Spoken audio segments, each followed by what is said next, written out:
but I'm already far away.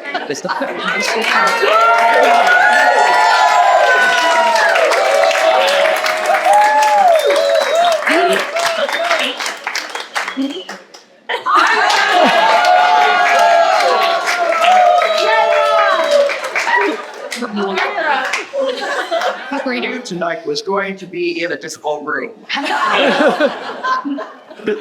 So, how many of you were here last night for Bob Anson Waters?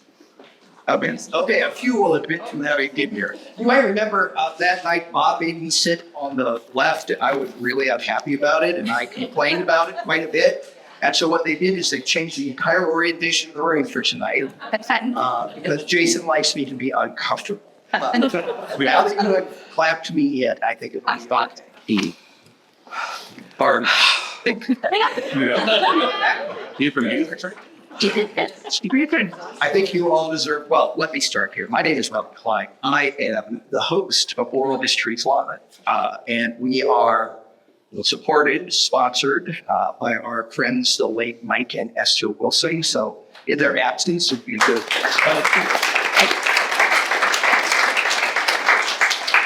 Now I'll tell you the other important things. First, Mary turned us down when we asked her to do this. She did it in no uncertain terms. Fortunately, despite what you personally may know, I am trying. Wow. And so she is here tonight. She told me while we were standing just over there, she told me that she did not expect you people to turn out tonight. I told her that's silly. We are particularly grateful that you turned out on a Thursday at 7 instead of a Tuesday at 6. As far as I know, only 3 people tried to come Tuesday at 6, and only one of them was me. So,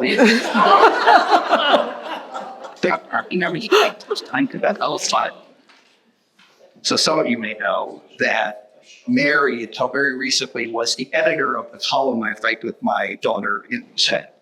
What are we going? History Happenings. And because she's had this experience editing me, she wrote her own introduction.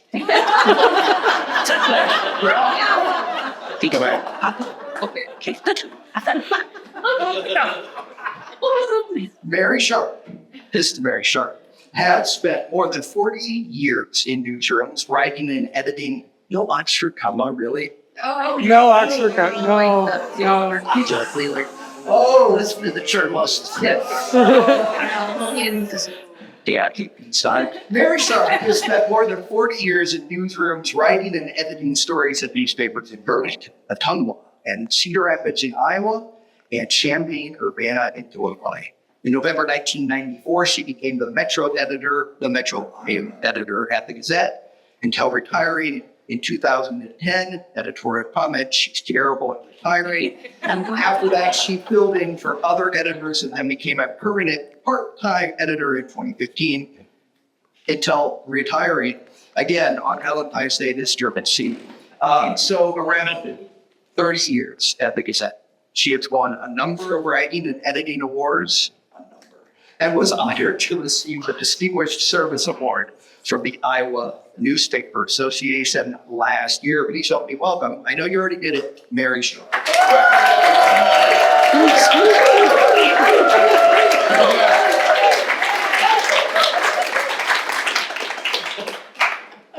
Is this what it's like in the newsroom every day? Not really. I was going to say, I'm in the wrong business. Well, let's start here. You're not from around here. No. Where are you from? I grew up in Northwest Missouri on a farm. And back when dinosaurs roamed the earth. and I went to a one-room schoolhouse and we played with the horses at recess. And then we moved to the big city of Kearney, Missouri, population 750, when I was in 3rd grade. Went to high school there and then went to college at Northwest Missouri State in Maryville. Who else did? Someone else did. That was right, Marcia. And I majored in history because there were a lot of unemployed University of Chicago PhDs there. They're like great teachers. And I didn't take any journalism courses. And then I got a fellowship to the University of Wyoming where I could study something equally practical, American studies, American history, American literature, and American art. I graduated, I came out of college and let's see, I could run a copier and I could type. Those were my job skills. And ended up in Burlington, Iowa with a guy. Go figure. And hated it. The only thing I The liked guy or the job? eventually both. But and the only thing I liked about the town was the newspaper, the Hawkeye, where John McCormick was the editor, and he was a wonderful writer. And I went in one day and I said, "I'll do anything," and he said, "Okay, come work for us." And I read a textbook on how to write a news story. I was ready to go. And this, again, back when dinosaurs roamed the earth, you could talk your way into a job like that. The kids nowadays coming out of journalism school, you have to have a journalism degree to work for any media company.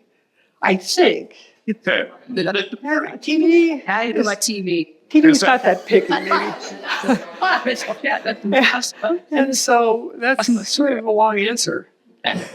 We have time. It'll be fun. You skipped over, I think, a little chart as a science writer. Tell us a little bit. Oh, well, I'm doing it in order. That's what I said. You're about to tell us about science. So I'm a writer at Burlington for about 3 years. A reporter. I loved it. Won all the awards, made people mad. The new kid on the block's winning the awards. And so I thought the New York Times would be calling. Well, they didn't. And so I ended up following another guy to Berkeley, California. That's two if you're counting. And he was great, and so was Berkeley. And I worked for the scientific lab, the Lawrence Berkeley lab. And I was a science writer for 2 years. It's the hardest job I've ever had. And because you're dealing with people who have not spoken English. I mean, they speak English, but it's English you don't understand. And you have to explain that to readers about scientific research. I loved it. I learned a lot about science. I've been a big science fan ever since. Then we came back to Iowa, got married, had 2 kids, and I worked for the Courier for 2 years as a reporter, regional editor, city editor, and then the editor, where I had to deal with budgets. And that was not my bag. And so ended up then going to Champaign-Urbana. And what did you do in Champaign-Urbana? City editor, and then came back in 1994 to Cedar Rapids to stay. I didn't like the Illini.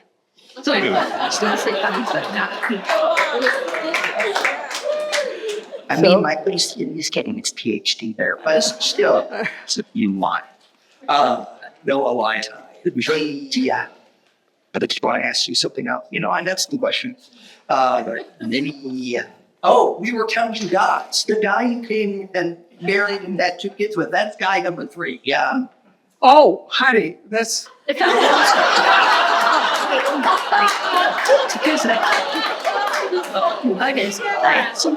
I would probably win that contest in this room. Maybe not.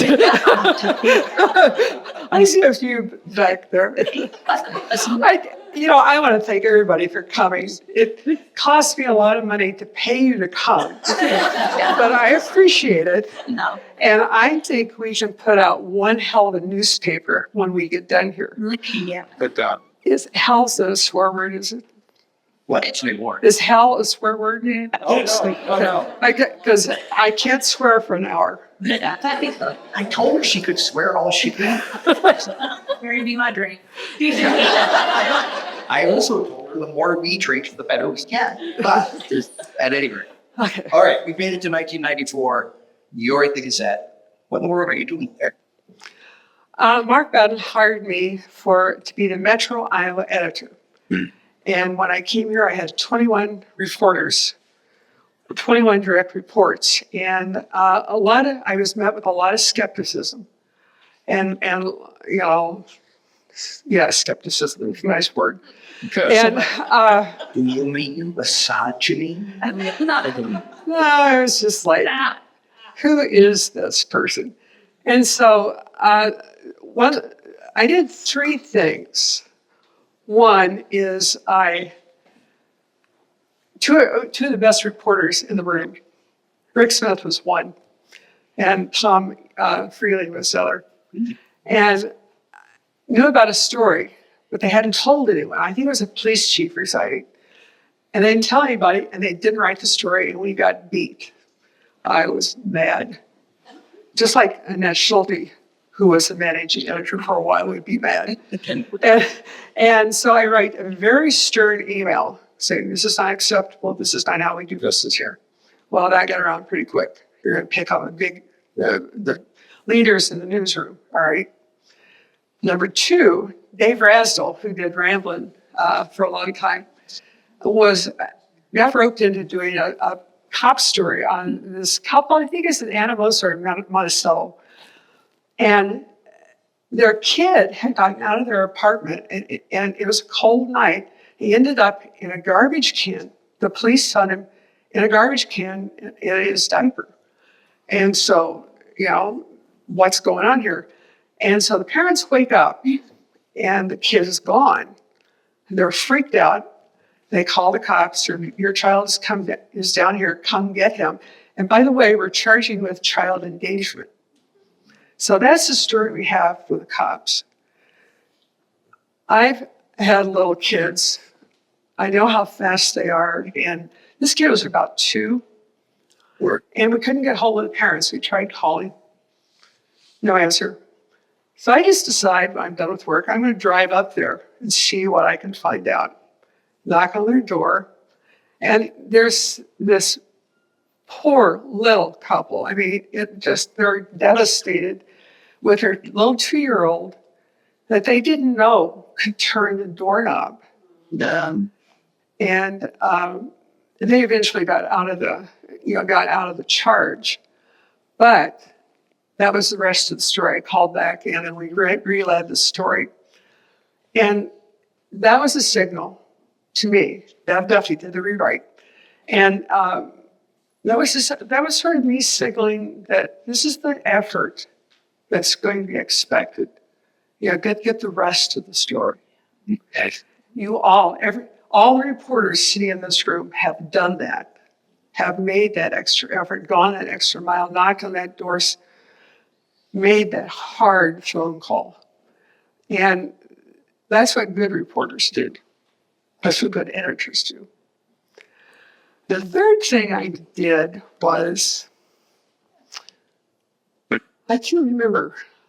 I had this all planned out, but menu wasn't important. But I tell you, I saw Dale Keeter coming back there. Wave your hand, Dale. And it was, and Dale Todd came into our newsroom way too often. But we had a great newsroom. I mean, everyone that has been in a newsroom with me, I want you to stand up now. I want you to just see how many. Just look at this. Look at this.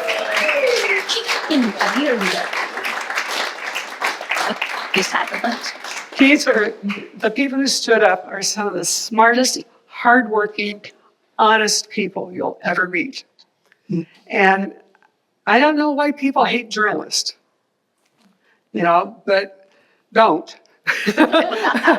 So anyway. So we just revealed that half the audience is reporters, but for the benefit of those of us who are not, can you take us through a typical day at the Gazette under your leadership? And it's changed now. Everything has, but back in the day, we would assemble around 9 o'clock or 10 o'clock, and in a conference room, and editors would lay out the stories they expected to be coming. They, walking in what's planned for the day, and then we kind of talk things over, kick something around. Maybe this is a good story to hold for Sunday, and then you go out and talk to reporters again. You answer the phones, you answer the emails, you talk to mad people, you talk to visitors who think they're being followed by the FBI, and you listen, because maybe they are. Is that why Dale Tubb was there all? And then you keep tabs on things. You work with photographers who are photojournalists. Make no mistake about that. And sort of touch base with the design desk. And at 3:00, all the editors go into a room, and that's where the editor picks the stories for page one. And there's, those can be lively meetings. My story belongs on page one, not yours. And there's some competition and disagreement, but then there's consensus, and everybody goes out, and the editors, the features editor, the sports editor, the news editor, we all edit the stories for completeness, for accuracy. Check the organization, maybe something would flow better. You don't rewrite stories without talking to reporters, if at all possible. The worst thing you can do is insert an error into a story. And I remember every time I did that, because Jim Ecker, who was a wonderful sports editor and sports writer, wrote a story for page one, and for some reason it was about a car show that was going to be in Norridge Park. And we had this stupid big calendar on the wall that instead of going Sunday, Monday, Tuesday, Wednesday, it started with Monday. It was one of those European things. And I looked up there, and I changed the date in Jim's story to the car show is going to be today at Norridge Park.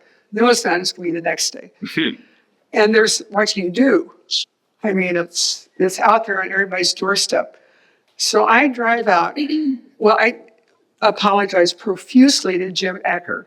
And then I drove out to Norridge Park and stood for an hour and turned lots of people away and said, I made the mistake. And the car show is tomorrow. I am so sorry. It's my experience that when you make mistakes and admit them, people tend to forgive you. It's when you don't acknowledge a mistake or try to make excuses. Anyway. We stood in Journalism 101. and cheered away. Were they in their hot rods? Did the Now, show? these are just the people who Just were in the show knew what day it was. That's And the people who read the Gazette didn't. And so, I mean, you don't forget the mistakes you make. And everybody makes mistakes. Anyway, enough about that. all right. You've reached the part of the show where you get to talk about your favorite stories over time. No. Oh, Come on. I knew this was coming. But the funny thing is, when you start thinking about your favorite stories, okay, who's your favorite kid, Dale? Out of your 5, who's your favorite kid? It depends on the day. And the other thing I realize is you forget about stories. It really is the first draft of history.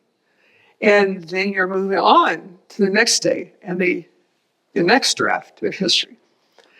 And, but the ones that really stand out, of course, the flood was the biggest story I ever had. The 2008 flood was the biggest story I ever managed. And, but the change in the form of government in Cedar Rapids in 2005, that was huge. And the Gazette provided real leadership on that in both its reporting and its editorials. And I think it changed the city for the better. I think we had a lot of good crime stories. Jody Husenschmidt disappearing. But Jessica Gage's murder has stuck with me for years. That was just such a horrible crime. nothing. The millennium was a big deal for us. We didn't know if our computers would work after January 1st, 2000. But I was sitting in the newsroom. We'd made arrangements to contact Iowans. I did this. Email, wonderful. Talk to Iowans all over the world as wherever they were living, London, Pakistan, India, Japan, as that time zone celebrated the New Year. What happened there? And so we had little vignettes from all those people in our January 1st, 2000 edition. And I'm sitting there, just close to midnight, corresponding with someone in Japan, thinking, wow, this internet stuff's all right. Just pretty good. But I'll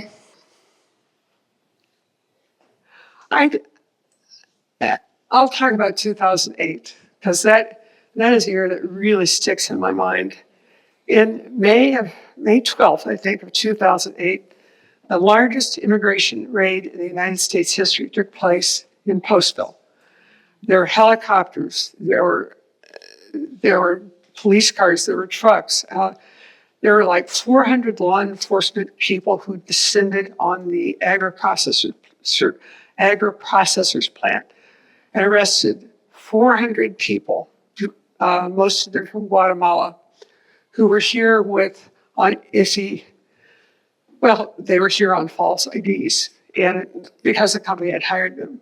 And that was a huge story. They have all these people at the fairgrounds in Waterloo and pleading it out in 2 weeks, 6 months in jail, deported to Guatemala. That was a huge story. 2 weeks later, an EF5 tornado hits Parkersburg, kills 9 people, and destroys dozens upon dozens of homes. That's a far piece for us to go up and cover those stories, but we did it. And then comes June 2008, and it just keeps raining and raining and raining. And, and I know it was bad on Tuesday, the Tuesday before it really took over the downtown. I was driving over to the Czech Museum, and the water was as high as I'd ever seen it in the river. But this doesn't look real good. But, Cedar Rapids floods, big deal. And then by Thursday, the downtown was flooded. Thursday, June 12th, the downtown was flooded. The Gazette building had no power. It had no phones. It had, anyway, it was just, it was a mess. Y2K. That's right. And so we're trying to, one of the other editors calls me and says, be here at 10. We've got to decide if we can put out a paper tomorrow. And so I knew it was bad, but I pulled, and there's no electricity anywhere in town so I can't watch TV. I don't know what's going on. Yeah. I pull over. The National Guard stops me on 2nd Avenue and says, you can't go any farther. I said, I've got to, I'm going to work. Okay. You pull over that rise on 2nd Avenue down here, and you look down, and the entire downtown is covered in water. Everything's black. The water is up to the railroad tracks, 4th Street. The Gazette and KCRG are on 5th. And you go, well, and I pulled into the underground garage in parked, and I'm going, Very sharp. I'm going, this isn't the smartest place to park. But, it helps me understand why people were so paralyzed why they didn't get the books out of the library. Because you can't believe what's happening. So you go inside. So everybody's standing around. Not a lot of people are there. I've already called the reporters. Get your cameras, get out, report what you can. You live in Walker, you go over to Vinton. Vinton's been evacuated. You live in Coralville, check with the river, the Iowa River down there. Steve Gravel. Steve, raise your hand so people know where you are. Steve Gravel and Liz Martin are out wandering around the downtown that's not flooded yet. And they see these big buses coming down the avenue, axle deep in water, taking all the prisoners out of the jail to the penitentiary in Anamosa. And they were there to get that story and get that picture because they were on the street. So back to the newsroom. It is freaking hot. It is really hot. We've got these great big windows that don't open. And there are no lights. And there are 2 laptops working because there's an emergency generator in the basement. And the online editor, Jason Christopher, is sitting there posting stuff as fast as he can. Because people still have their phones. They can still see until the phones die, of course, but getting word out as fast as he can. The maintenance people said, we found a big generator. We're going to put it in the alley between KCRG and the Gazette. And it'll be here maybe by noon or 1 o'clock. Okay, that's good. Back to the newsroom. We don't know if we're going to have a paper the next day. We don't know. The printing press still has electricity and has a big generator. So let's add to this 8 pages to this hypothetical paper that we may or may not publish, that we may or may not be able to get delivered. And so, okay, that's the plan. So it's a constant calls, the photographers took more than 400 pictures that day in the flood zone. Mm-hmm. The writers wrote more than 30 stories. We printed that paper. We made a deadline. At 8:30, I'm sitting there in this hot newsroom. It's dark. We have 2 Klieg lights up. I'm editing the last story by flashlight, though. And worried that I would make a mistake. But knowing that Ray Reeby, raise your hand, had my back, right back there. Raise your hand high. Right there. And in the midst of all this, I'm getting mixed up, I'm getting out of myself. 4 o'clock, Liz Martin, the photographer, comes over and shows me a picture on her camera. She said, I took this as a keepsake. And it is the picture of the bridges underwater, City Hall, courthouse surrounded by water. And I think Liz knew what she had, like a keepsake. No, this is page 1. And so everyone gathers around and kind of talks about it. And Steve Buttry, the editor at the time, said, yeah, that's our page 1. Michelle Weiss, I think was her name. She was a graphic artist. And she pulls out this book and shows what another paper has done, where they've taken the front and the back cover of the section and run it over 2 pages. It's called Wrap or whatever. And so, okay, that's what we're going to do. We need a killer headline. What can we do? What can we do? So everybody's tossing around ideas. And sad to say, but a sports copy editor. A sports guy comes up with Epic Surge. And I was never that crazy about it, but everybody else was. Yeah. And so that became kind of it became a book. And it became, oh my God.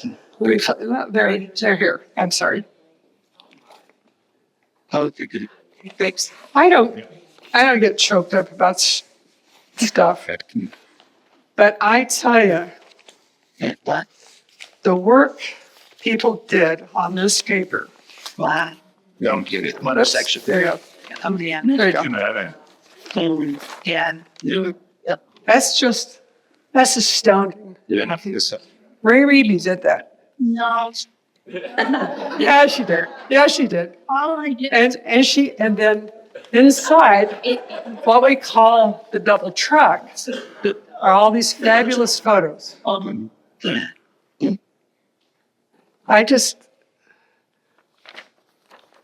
And our circulation department figured out the back roads to get the paper, big bundles of papers to Iowa City. They got the papers delivered in Cedar Rapids, except downtown, of course. But they took the back roads and the byways, and maybe they even forded a river. I don't know. But they got those papers to Iowa City, and it was they were only newspapers in town that day. And even though we sent hundreds and hundreds of extra copies, sold out in 2 hours. And there really wasn't time or any way to get any more copies down there. So it was the best. It was kind of our newsrooms have a lot of fine hours, but this is one of the finest. Here, and when I was editing that story by flashlight at 8:30, I knew Ray had my back, that she would be reading that story. So it was going to work out. This is our, then and the hits just kept coming, our Saturday paper. What now? Look at that picture. We were covering floods in Benton, in Anamosa, Iowa City, Coralville, Cedar Rapids. We had a roundup of all of the counties in eastern Iowa, all the common. It was just an amazing job. And so, Cedar Rapids is still underwater. Now Iowa City and Coralville are underwater. That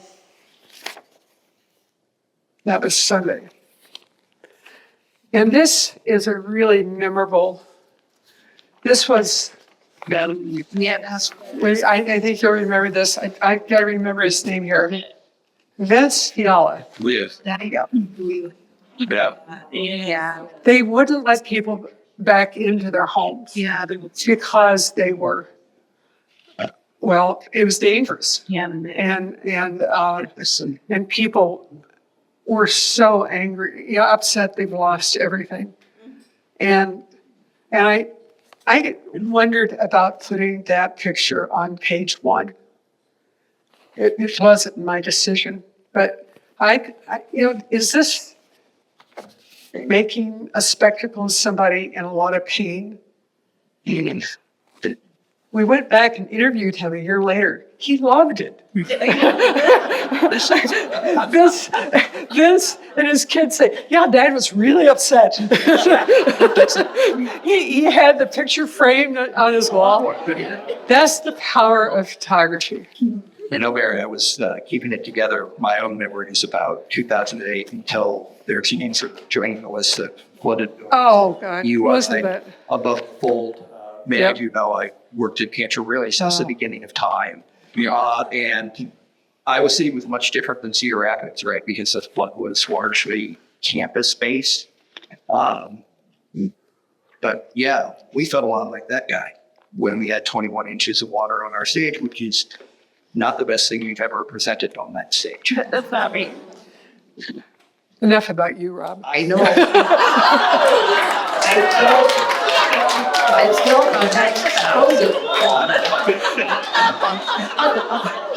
No, I've done like 26 of these. A little more about me. I've done like 26 of these. I'm the first person to have that much cheddar. that much good. It was heartbreaking about Hancher and the art museum. And God bless the people who knew to back trailers up to the art museum and save the Pollock. Boy, yes. Cities of Sorrow. it just kept coming. And I spent the next year as the Gazette's flood editor. I stepped aside. Lyle Miller became the city editor, moved up from Iowa City. And,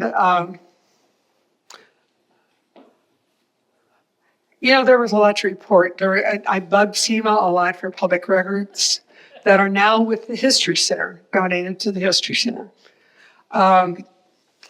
You guys remember, city government, county government, courts, schools, the school district, everything was displaced. Every day was hard. People had lost their homes. Volunteers came in from all over the country to muck out those nasty houses. And there were, and FEMA brought in trailers. There were long lines for, there was a lot of news to talk about and to write. Gary Ficken, and people stepped up. Gary Ficken helped with the business. He lost his business and his home. And he stepped up and helped really identify all the businesses. There were like 500 businesses that with $1 billion worth of damage. And he helped. No one could calculate that. So we kind of did it on the fly, and we're pretty accurate, as it turned out. It was a $6 billion flood. And it's still just astounding to me that this city survived. Doug Newen went out with a bunch of city officials. I think the practices in Israel. Yeah, very sure. Yeah, I think that's what we established. where'd you guys go? Grand Forks or? Yeah, we went to Grand Forks. Grand Forks, North Dakota, and South Dakota. Yeah. And they told Cedar Rapids people that it's going to take 10 years at least, and it did. And you don't think it will. Quaker's back up operating in a couple of months. I still don't know how they did that, but they did. But it takes a long time to get government money. We have a new courthouse. We have a new library. We have people who lost everything. That's the thing you don't ever forget. Well, anyway, so I was a flood editor, and this, I thought we won a lot, the reporting, the photography, the design won a lot of contests. And I really thought, not that that was the point, it just happened. I thought we had a shot at Pulitzer, but you know what we didn't do?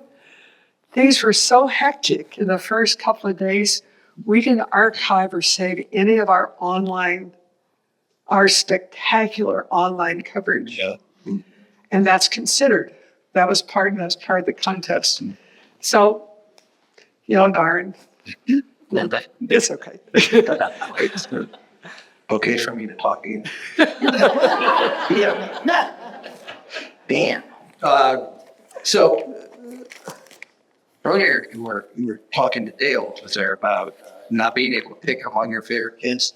But when I look at the list of stories you told me you might want to talk about, one reporter's name comes up over and over.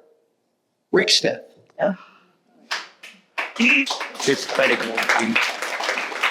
All kinds of stories about this. And so, well, Dale Todd can tell more Smith stories than I can.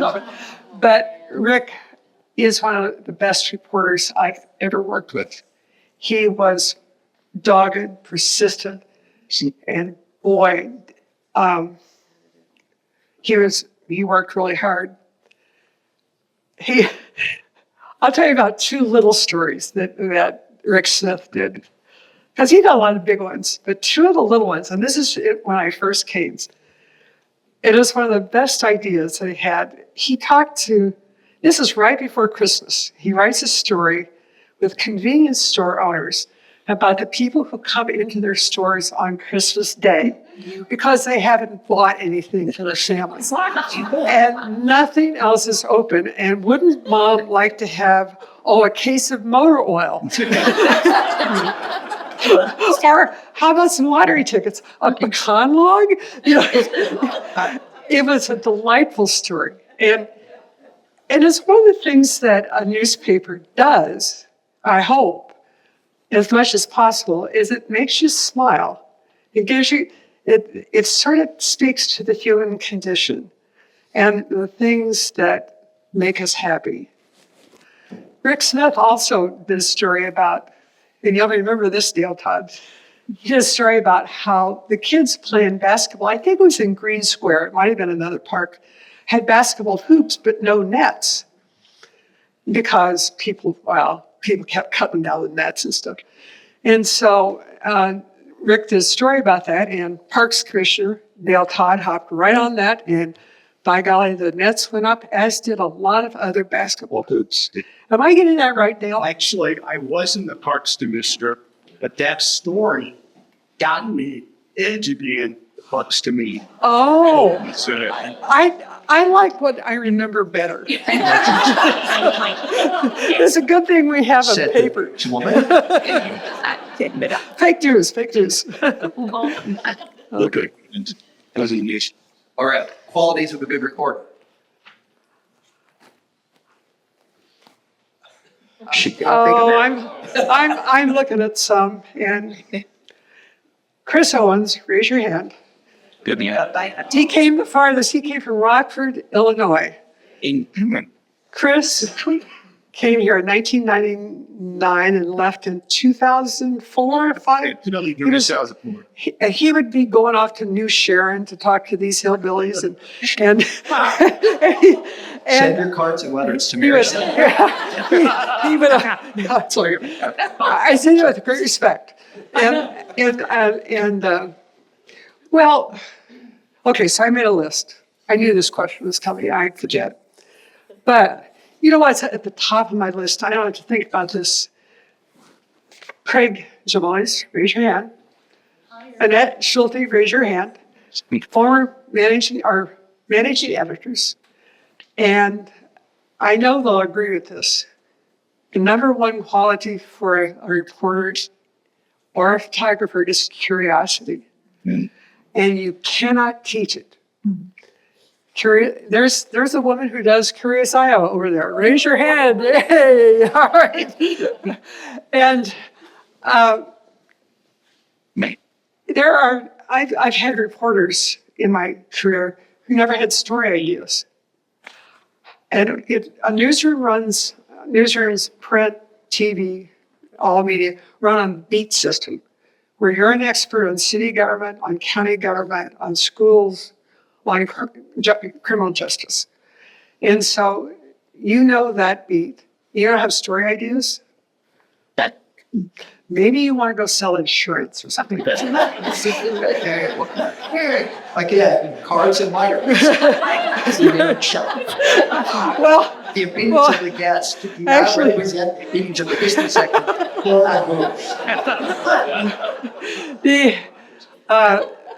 When I came to the Gazette, there were 2 reporters who needed help. And so I suggested they come work with me for a week, sit beside me. Well, come sit by me for a week and we'll work on stories together. They immediately quit.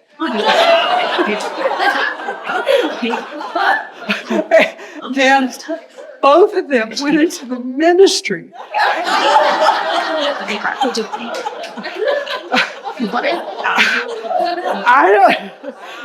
That might be the best story that's ever been told. I'm recruiting. I'm a recruiter for God, I guess. I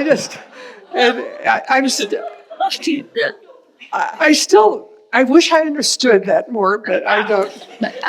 The other thing that the reporters take is they got to have courage. They've got to, and it starts when you're a cop reporter and you have to raise your hand at a news conference and speak loudly and get a question to somebody holding a news conference. Then if you're taking a photo, you have to squat down, stick your butt out, take a picture in front of a whole big room full of people. You have to stick a microphone in front of people's mouths. It's hard when you start, then it gets to be easier. But you still have to have courage to do a story that people don't want you to do. to ask a question nobody wants to answer. And then to answer the phone and have people really upset with you about a story you did, and to take the time to explain why. So, communication is important. It's our business, but are we good at communicating in a newsroom? No. And so, you're working on what story? It's 5 o'clock in the afternoon? What? Tell me about it. And so, it's really helpful when reporters communicate with editors and with photographers, because a good photo can make your story, make or break it. You have to be good at listening, don't you, kid? Then you have to listen to people. And have Trish Mahaffey's poker face. And so, why did you kill that person? That's Trish. Oh, very good. Tell me more. No judgment. You have to have good word skills. You have to know your synonyms, your verbs, and noun agreement, and pronouns, and all that stuff. But you know what? You have, if you had good high school teachers, you can be a journalist. You don't have to be a great writer. Noun, verb, object. Noun, verb, object. What happened? What happens with the news up top? Tell people clearly. Then have a quote to support it. Get a little more complicated with the boring stuff down low. Have a killer quote for the end. You're done. That's you. Not everybody can do metaphors like Mike Halas. The perfect metaphors.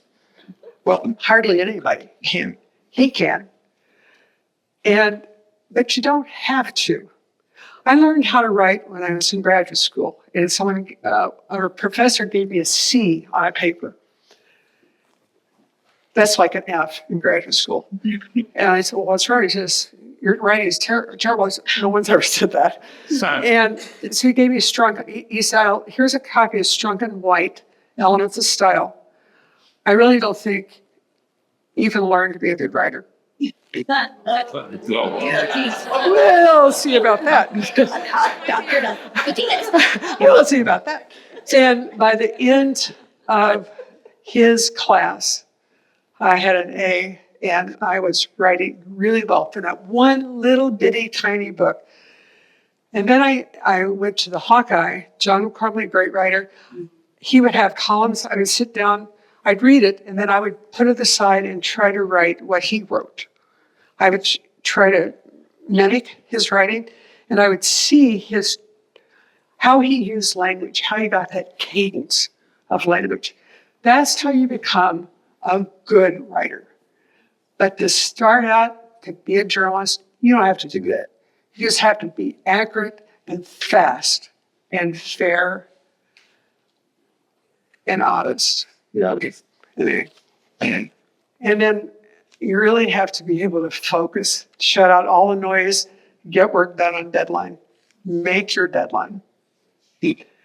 Annette, Craig, would you guys add anything to that list? The only thing I would add is, and you touched on this already, is that you can't be afraid to ask stupid questions. Because that's so important. Reporters have to ask questions that seem obvious, and they know they're going to be upbraided sometimes, but they have to ask them. And I think a lot of reporters have a hard time being asked this because they don't want to do it in front of a press conference. But you have to ask that stupid question. Yep.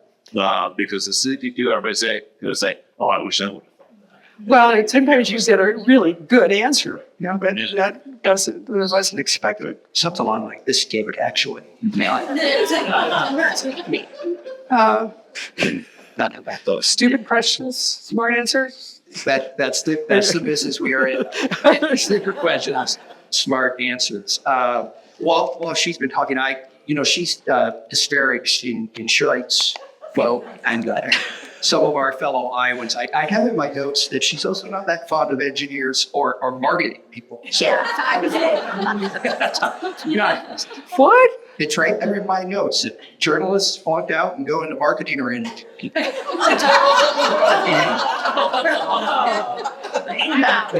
Don't believe it.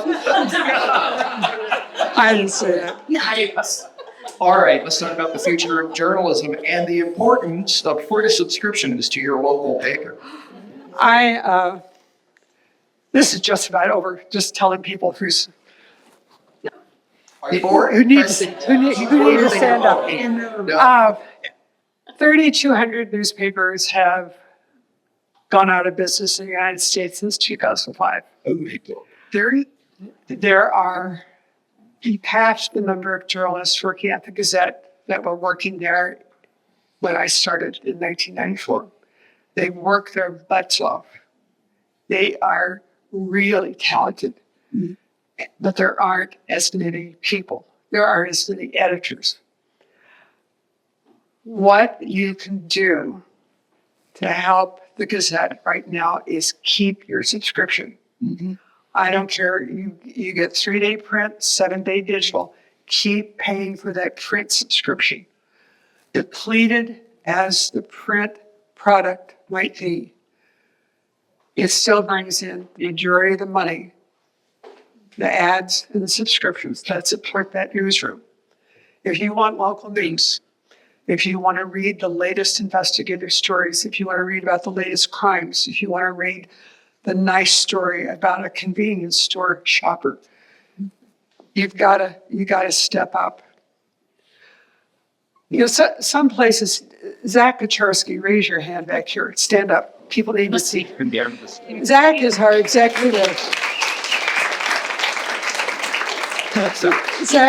Zach is one of the thought leaders in the nation right now on how to keep the lights on in newspapers. And there are some interesting ideas out there, and that include nonprofits. You know, some digital-only nonprofits are doing fairly well. They rely on grants and donations. We'll see. Maybe there are sponsored reporting positions. You know how higher education has professor chairs named after people? Maybe we can have a Collins Aerospace Science and Technology reporter. They give us, or the Gazette, $100,000 to support a reporter's salary, benefits, expenses for the year. They get to say maybe some story ideas, but they don't get to touch the stories. That's kind of a hard sell. But maybe there's somebody who has an extra $100,000 laying around that wants to support the arts and entertainment report. Maybe that's a way. I think it's not going to be very much longer that you'll have a print paper anywhere. A Google executive in 2010 wrote a great piece for The Atlantic about the business model for newspapers worked for a couple of centuries, because there was nothing else. You cut down trees in Canada, you grind them up, you make them into these big rolls of paper, you ship them via rail car to newspapers across the United States, you put them on these big, expensive machines, you roll out newspapers that you hand deliver to customers in the morning. That's crazy. He said 85%, it's the only industry where 85% of the costs go into production. 15% is spent on creating the words. 85%, 15%. So your newspapers are going away. You know, I think, maybe not, maybe Zach, do you agree? Yeah. Print newspapers just aren't. You know what? I've gotten used to the Gray Gazette. Have you guys? Liz Mathis was one of the first people I know that started using that Green Gazette. But it's kind of handy and it's clean. So, but he paying for the print, folks, it's only $520 or something a year. It's a lot, but it's worth it. It's your stake in democracy.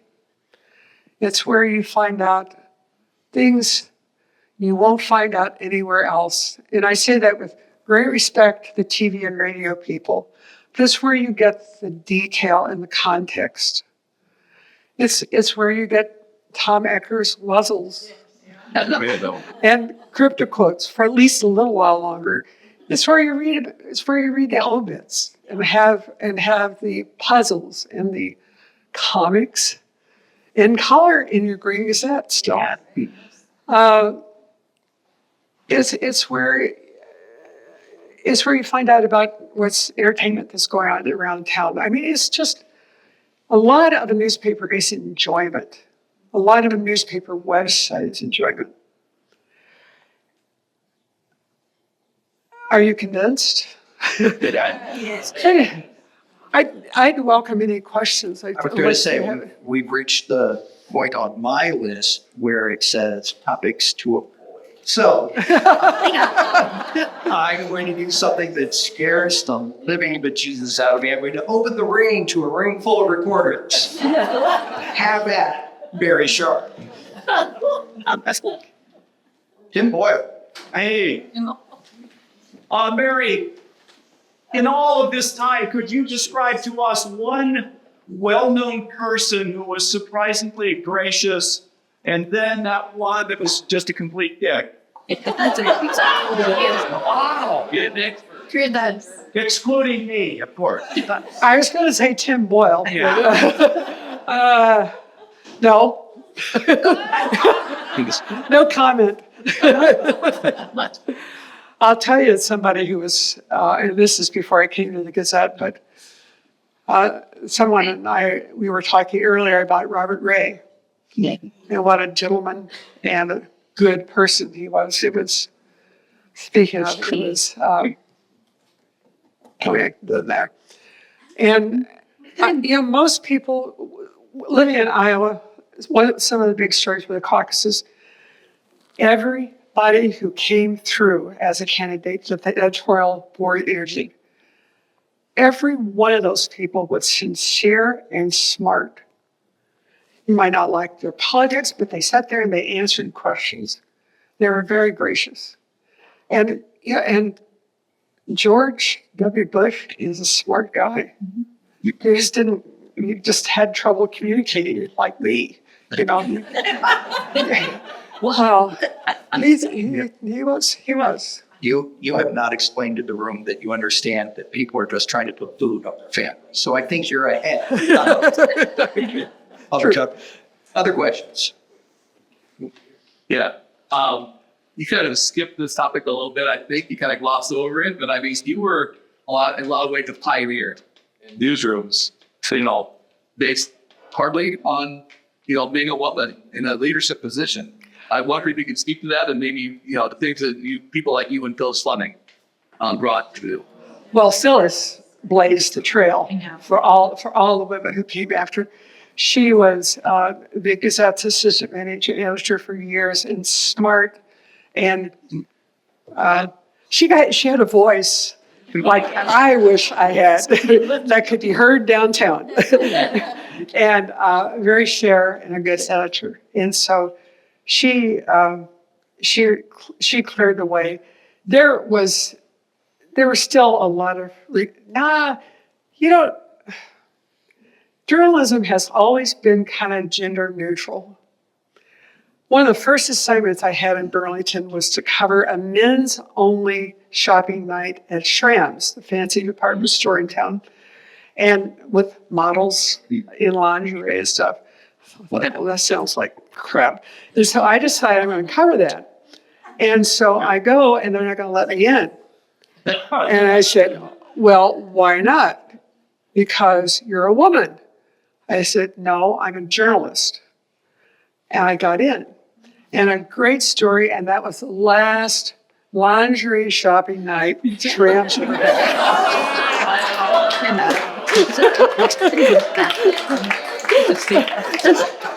Power of the press. But well, you know, I really don't think I encountered the kind of misogyny that women in other careers did. I mean, you were sort of judged on the work you did and how fast you did it and how well you did it. Tracy, you agree? Typically, your father, the porch top of the reach a little bit of the situation, but Yeah. Well, okay. Next question. Breaking news, things are different in Chicago. Well, I have to say, and Liz, feel free to chime in. On behalf of a TV girl, Mary was the one, and to a lesser extent, Beth DeBoo, who helped me make the transition from TV into the marketing communications world. I mean, Mary spent a really generous amount of time with me when I was transitioning out of TV and going to code, work at code. And this brings up a really interesting point. I mean, Mary, what skills do you think that it takes to make a transition going from the broadcast world to the print world? Because there were some very clear lines when I was in that business. We were competitors. But you were very gracious to me and you really helped me. And what do you think that takes, and what do you think that's possible today to do that both well? I think the lines had blurred a lot. Yeah. In that, and TV people have always had the right, Yeah. you know, and just shorter, which is good. You know, and you know, newspaper people have to take videos and pictures and do podcasts and do newsletters and just all of this. It's a lot harder being a reporter these days than it was back when Doug Newman and I were being reporters. You just have to multitask a lot of different stuff to get your story out. I think the transition from any kind of media work to marketing. I had 3 marketing jobs in my career that I don't talk about, but Sing. but the skills are basically the same. And if you're working for an honorable company, you know, the same policies and rules apply. I think you just have to be a lot more persistent in marketing. You know, newspapers, we get to start over again every day. man, TV, yeah, noon, 5, 10, and look with 5 a.m. Question over here. I spent 30 years in journals from 1975 to 2005. And I felt that there was change in how I was treated as a reporter at the beginning of my career and at the end. I wonder if you noticed a change between the relationship between journalists and others and what we might be able to do. Journalist and who? The general public, you know, I found that it was more difficult to talk to people at the end of my career than at the beginning. That people were more willing to talk to me earlier in the career. And That's that there was interesting. hostility at the end of my career that I think has been growing in our society. That's interesting. And I wondered if you've seen. Why don't you know, the thing that reporters these days run into is you ask a public official a question and you're told that you'll get an email, you know, in a couple of hours, and that will be their comment. That serves no one very well. Dale Todd still talks to the press. And so does our mayor, for the most part, I think. I don't know. I don't know. So, Dale? I was going to say, Kirk wrote years ago, remember the book Bowling Alone? Yeah. That had a lot to do with the change in attitudes. Now, I wanted to mention the trifecta that the Gazette ad in terms of shaping public policy. But he married with Rick Smith, and then with the editorial side of Kirk and Jerry Olson. Now I use this example. Mid-90s, 95, 96, there was a debate about do we have gangs in Cedar Rapids. Oh, yeah. There was a 16-year-old Kevin Eaton who was shot in the alley on 2nd Avenue. The Gazette took Rick Smith and sent him to Chicago for 3 days. Put him up in a hotel. But he wrote the story about Kevin Eaton, the fact that his mom didn't even know that he was here in Cedar Rapids. Once that story was written, Kurt followed up on the editorial side, and we were then able to shape policy in the police department and to start talking about gangs in Cedar Rapids. And that was a turning point for neighborhoods, for the police department, for city government. And that was you guys working together. Thank you. Right? You're right. Other question? You could. Mary, are there things that you regret, either a story that you didn't publish or one that you did? None. There was a story in Burlington that we published that we shouldn't have. A woman came in with her kid bruised and said the principal had done that. We took a picture of the kid's bruises, talked to the principal, and he said, yeah, I disciplined the kid. But the mother had done it. Yeah. And I don't think you ever, that does huge reputational damage to someone. He was kind enough not to sue because it was accurate up to a point. And maybe that wasn't the right idea to publish that story. Here in Cedar Rapids, I think we've been pretty righteous about the stories we published, and because we've published almost all of them. You know, that there comes a, maybe you wait a while. Back in, I'll make this story quick, back in 2007, 2002 maybe, 3 kids were celebrating, boys, of course, are celebrating their graduation. Letters are to Well, when you hear this, they're celebrating their graduation from high school by making pipe bombs in a barn. I mean, as one. So that's one. As you do. and one of them blows up. 2 of the kids die. To make it work. One of them is seriously injured. It's a terrible story. And so we have a story in the paper. The parents wanted the news to stop. The Gazette has questions. Where did the kids get the pipes and the gunpowder?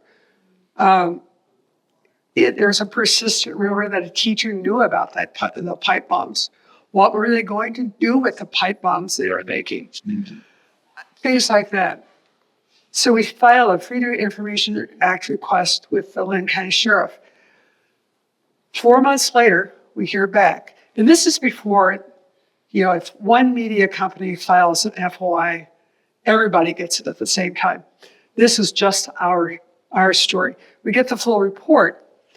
The kids were building pipe bombs to blow up old appliances at the dump because that's fun. They blew up a deer carcass once. And so, and the teacher did not know about the pipe bombs. There was something, and it was legal. They were 18. They could buy gunpowder and pipes. And so we prepared a story. The family calls the editor, said, please don't publish this. We're all heartbroken. We want this to be over with. You're just trying to sell papers. And the surviving kid is having life-threatening surgery again. And this story could affect the outcome of his surgery or kill him even. But if you are going to publish it, Could you just not do it before Christmas? It's like 4 weeks before Christmas. So there's a lot of discussion in the newsroom. This is one of those ethics things where you're trying to do the right thing. Compassion has a role, but it's limited. What do you do? Maybe you're thinking about what you did. What we did is we held the story until after Christmas. We get a phone call.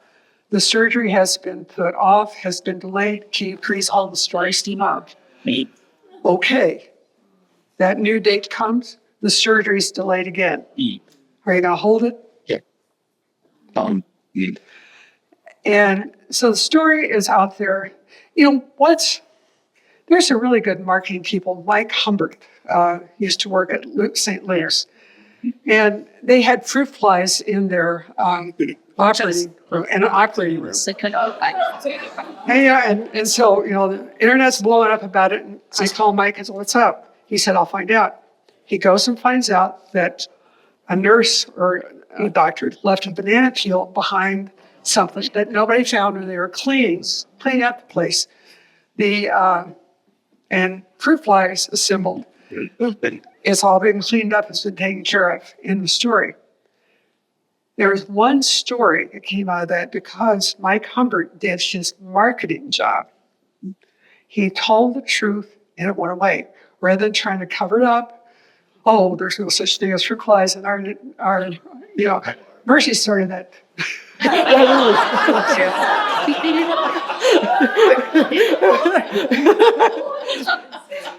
Can I edit this video?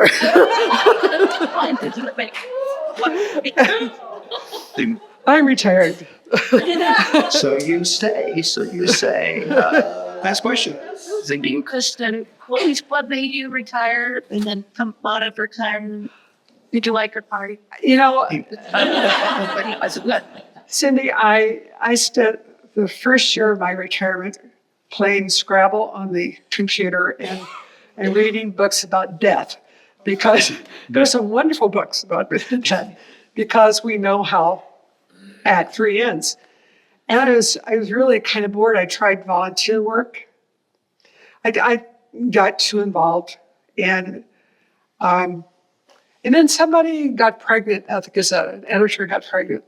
I'll come back. Somebody else had a nervous breakdown. I'll come back. Went for a while. And finally, Zach says, to come back and be a part-time copy editor for us. Okay. And I actually looked that up. That was 2015. And so that was another 9 years. I had to put money in the ESOP.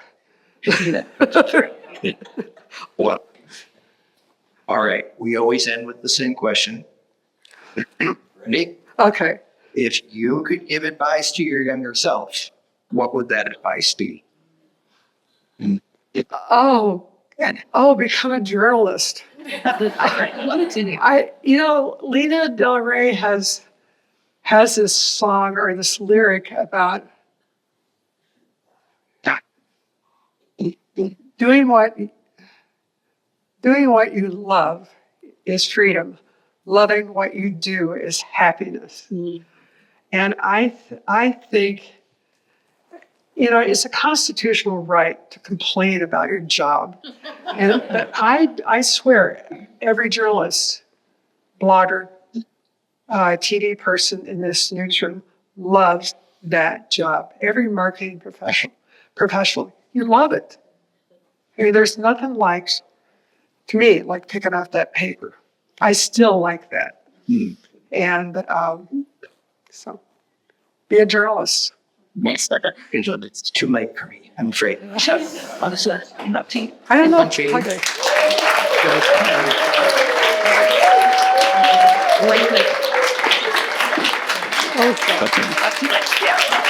Good job.